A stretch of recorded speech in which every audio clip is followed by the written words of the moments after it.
What's going on today, YouTube?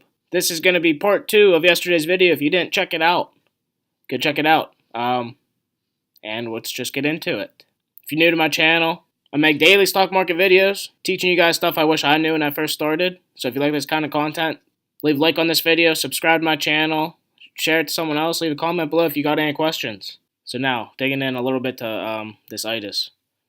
I found this picture in a chat room. Someone was asking an opinion on it. Thought this was really interesting. Okay, so someone was actually invested in ITIS. As you can see, what I thought was the most interesting, this part right here. This is only issued to shareholders. And right here, the consider a vote upon an amendment first, blah, blah, blah, blah. But they're incorporating to change the name of the company from ITIS to Anixa, however you pronounce it. And I'm thinking right here, I'm like, why? It doesn't make sense to me. This is a red flag to me because why would a company change its name? And then you go into its SEC filings. And I was looking at the very beginning of this. June 2015. This is their latest SEC. This thing just came out January 9th, 2018. So I went down to here. I was looking through it a little bit. I'm going to look through it a little more, see if I can find anything else. I'll make another video to continue on this one. So I started to look through this thing a little bit, and I was like, okay, well, that's weird. Someone, like I just said, I'm not invested in I have no money in ITIS, but someone else, I found in a chat room that letter came out to its shareholders saying about changing its name.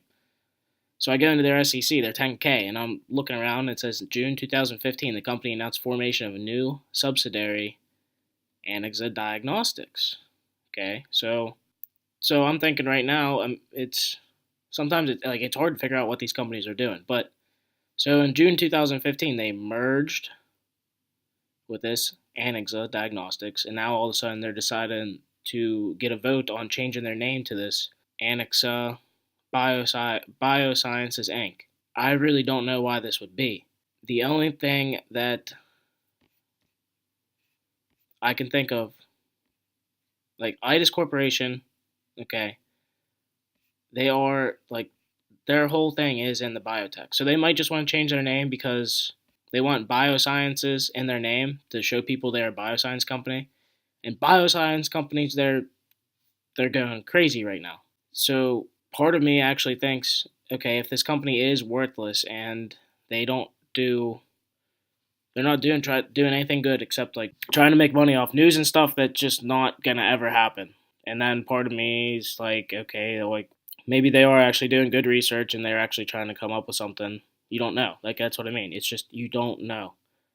And you can dig through these SECs, but all you're going to read is we are trying to develop, we plan to develop, we are in production with tests for an early detection of cancer, but they don't have any proven product yet. If you're looking to invest in this, you're hoping what you're reading is true. But even they could really honestly be trying to develop this stuff, but they might never accomplish this goal. And if they never accomplish it, then the stock's worthless. So you're never going to find anything in these SEC filings that is dead on, okay, this company's junk. It's never going to do anything. And they could keep on going up off the expectation of it developing these products. And like I said, this news can go crazy. You have no idea how long it could actually take for these companies to go bankrupt. You have no idea. And I was looking through that SEC filing a little more. I went down to risk factors. The first sentence in here. We have a history of losses and may incur additional losses in the future. Cumulative basis to October, deficit was approximately 156 million. October 31st, then we incurred losses of approximately 5 million in fiscal year 2017. Right here, we will need additional funding in the future.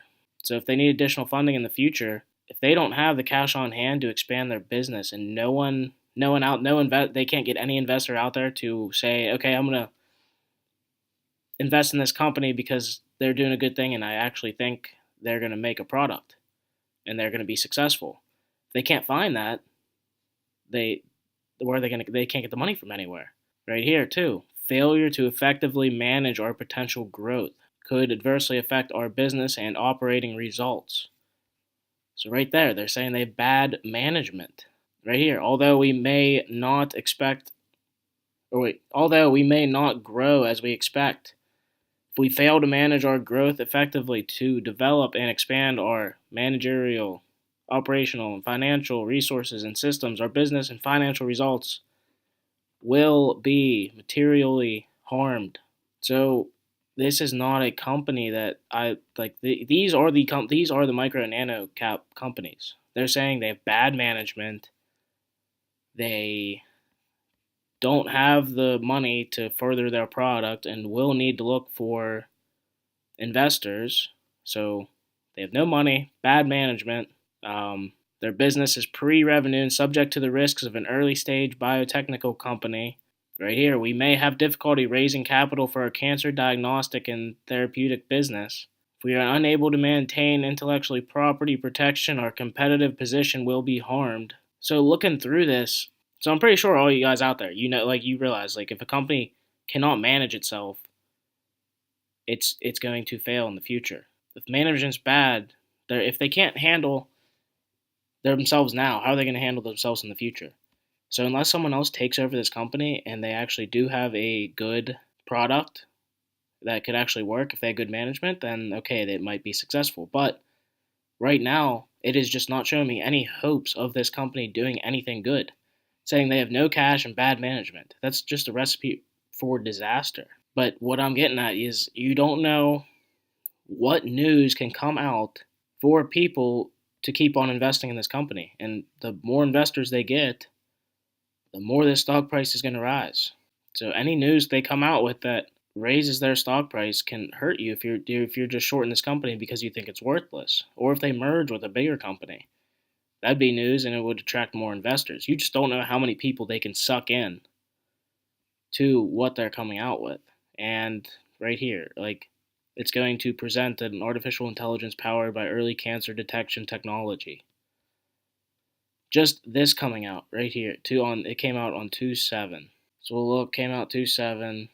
It's probably why it had this little spike right here. The more people that found out that they are going to present at this artificial intelligence place, they're probably got in thinking, okay, well, if they have good news at this artificial intelligence meeting, I could be in before it comes out. I could be in before the news comes out, and if they say, "Oh, we got this product that's actually working," then this stock could go to the moon.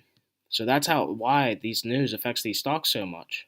So guys, that was just a little intro video. I'm going to keep on digging through that SEC filing, see what else stands out to me. I just wanted to explain briefly and show you an example of what micro and nano cap stocks were and what is usually in their SEC filings. So if you like this kind of content, leave a like on the video, comment below if you have any questions, share it to someone else, subscribe to my channel. Just trying to show you guys stuff I wish I knew when I first started. And I will see you guys tomorrow.